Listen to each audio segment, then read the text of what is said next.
आपको पता चल ही गया होगा कि यह कहानी है एक बूढ़े मजबूर पिता की है। एक गांव में एक आदमी रहता था जो बहुत बूढ़ा हो चुका था, जिस वजह से उसे कम दिखाई देता था और बहुत कमजोर हो गया था। इसलिए अपनी बची कुची जिंदगी अपने बेटे के साथ बिता सके इसलिए शहर में रह रहे उसके बेटे के घर रहने चला गया। बेटा एक शहर के छोटे मकान में रहता था। मकान तो उसका छोटा था लेकिन उसके अंदर जो चीजें थी वह महंगी थी। उस मकान में बेटा, उसकी पत्नी और उनका एक 5 साल का बच्चा, यह छोटा सा परिवार साथ मिलकर रहता था। बूढ़े पिता के आने से उनके परिवार का एक सदस्य और बढ़ गया। यह पूरा परिवार रोज सुबह शाम डाइनिंग टेबल पर साथ में खाना खाया करता। बूढ़ा पिता अपनी कमजोरी के चलते हमेशा खाने की चीजें नीचे गिराता रहता और कई बार कांच के बर्तन भी टूट जाया करते थे। कुछ दिनों तक तो बहू और बेटे ने यह सब सहन किया, लेकिन बाद में वे दोनों बूढ़े की ऐसी हरकतों से चिढ़ने लगे। एक दिन बेटे ने कहा कि ऐसा कब तक चलेगा, हमें कुछ करना पड़ेगा। उसकी पत्नी भी इस बात से सहमत हुई।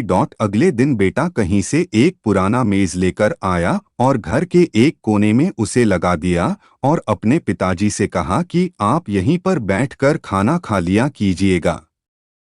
उन्होंने एक लकड़ी का बर्तन भी बनवाया जिसमें वे अपने बूढ़े बाप को खाना देने लगे। अपने कांच के कीमती बर्तन बचाने के लिए अपने पूरे बाप को लकड़ी का बर्तन देने में उन्हें जरा भी शर्म नहीं आई। अब खाने का समय जब जब होता तो बूढ़ा बाप एक कोने में बैठकर खाता और बाकी का परिवार डाइनिंग टेबल पर खाना खाया करता। डाइनिंग टेबल पर बैठे बैठे दोनों पति पत्नी कभी कभी अपने बूढ़े बाप की तरफ देख लिया करते। बूढ़े बाप की आंखों में उन्हें आंसू भी नजर आते मगर उन पर जैसे कोई असर ही नहीं होता।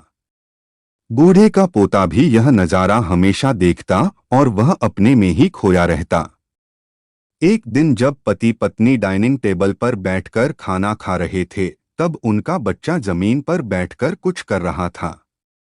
उन दोनों ने बच्चे के हाथ में लकड़ी का टुकड़ा देखा, लेकिन उन्हें कुछ समझ में नहीं आया कि बच्चा लकड़ी के टुकड़े के साथ क्या कर रहा है।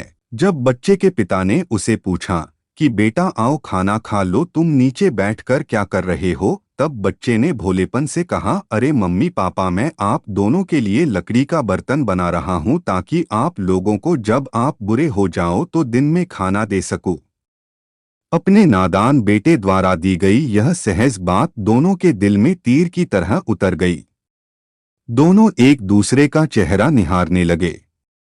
बिना कुछ कहे ही दोनों की आंखों में पानी आ गया और उन्हें अपने भविष्य की किताब अपने आंखों के सामने खुलती हुई नजर आई। उन्हें समझने में ज्यादा देर नहीं लगी कि अब उन्हें आगे क्या करना पड़ेगा। अगले दिन कमरे के कोने से वह पुराना मेज हट गया और अब बूढ़ा पिता और बाकी का परिवार साथ में मिलकर फिर से खाना खाने लगे। बूढ़े की कमजोरी की वजह से हो रही गलतियां भी अब किसी को नहीं चिढ़ाती थी। दोस्तों, यह कहानी हमें बताती है हर वह पत्ता जो आज हरा है वह कल सूखेगा और डाली से नीचे भी गिरेगा। इसलिए हमें अपने बड़े बूढ़ों का हमेशा ख्याल रखना चाहिए और हमें हमारे माता पिता और बुजुर्गों के साथ वैसा ही व्यवहार करना चाहिए जैसा हम चाहते हैं कि हमारे बूढ़े होने के बाद हमारे बच्चे हमारे साथ करें। दोस्तों, आपको यह हार्ट टचिंग स्टोरी कैसी लगी कमेंट करके ज़रूर बताइएगा। अगर अच्छी लगी तो आप अपने दोस्तों और परिवार के साथ इसे शेयर कर सकते हैं और खास करके ऐसे लोगों के साथ ज़रूर शेयर कीजिएगा जिनका व्यवहार बड़े बूढ़ों के तरफ अच्छा ना हो।